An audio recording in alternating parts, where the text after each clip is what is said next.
Salut, dans cette vidéo, je vais te montrer comment bien référencer son site WordPress. Alors, c'est relativement simple comme procédé.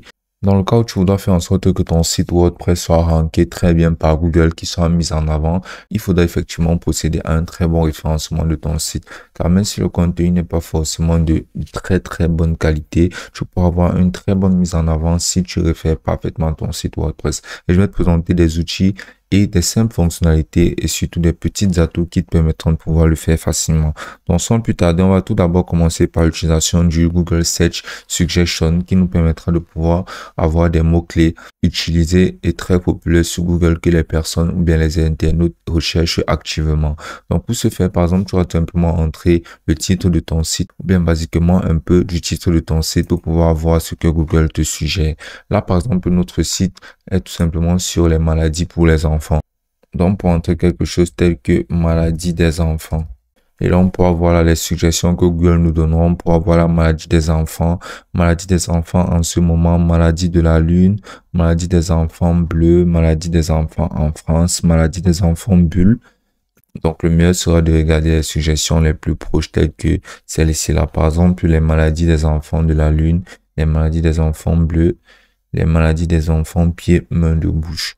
Donc, on pourra utiliser basiquement ces mots-clés directement sur notre site WordPress, car ce sont des mots-clés qui sont utilisés constamment par les internautes.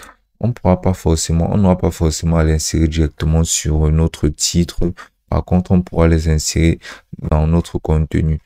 Par exemple, les maladies des enfants bleus, on aura tout simplement fait des recherches dessus sur Google et on pourra directement venir insérer du contenu sur cette maladie-là ici.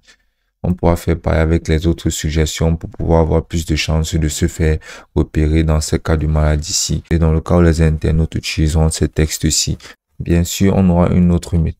Donc, c'est vraiment une très bonne méthode pour pouvoir avoir un maximum de personnes qui visiteront ton site.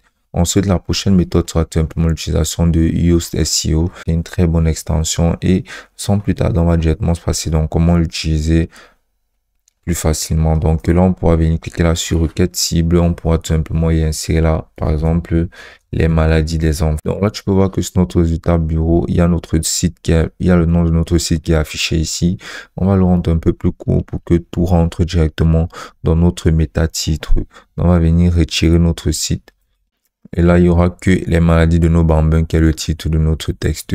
Bien sûr, on pourrait y ajouter autre chose si on voudra directement l'insérer. Là, on pourra avoir notre méta-description qu'on pourra directement personnaliser. En sélectionnant n'importe quelle zone de notre contenu et en l'insérant comme méta-description.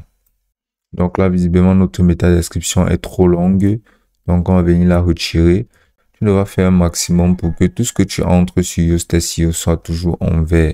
Lorsque tu entres quelque chose et que celui-ci est en rouge, c'est une très mauvaise indication. Ça veut dire que ça ne sera vraiment pas très bien référencé par la plateforme de Google. Donc, tu vas entrer une métadescription personnalisée où tu pourras utiliser de l'intelligence artificielle pour la générer. Ensuite, on va venir cliquer là sur analyse SEO qui est le plus important. Et là, tu pourras voir tout ce qui est déjà bien optimisé. Et ensuite, tu pourras voir tout ce qui requiert des améliorations et tu verras tout ce qui est un problème. Donc, tu vas tout simplement lire ces problèmes-là et aller les résoudre directement sur ton site. Là, tu verras les problèmes et tu verras comment tu pourras les résoudre juste à côté. Donc, ce sera vraiment très simple d'utiliser Yoast SEO. Et une autre astuce sera tout simplement de faire en sorte que ton site soit le plus léger possible en entrant des images de qualité mais avec des poids relativement bas.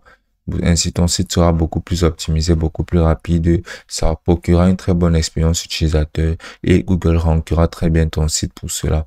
Et ce sera aussi simple que ça.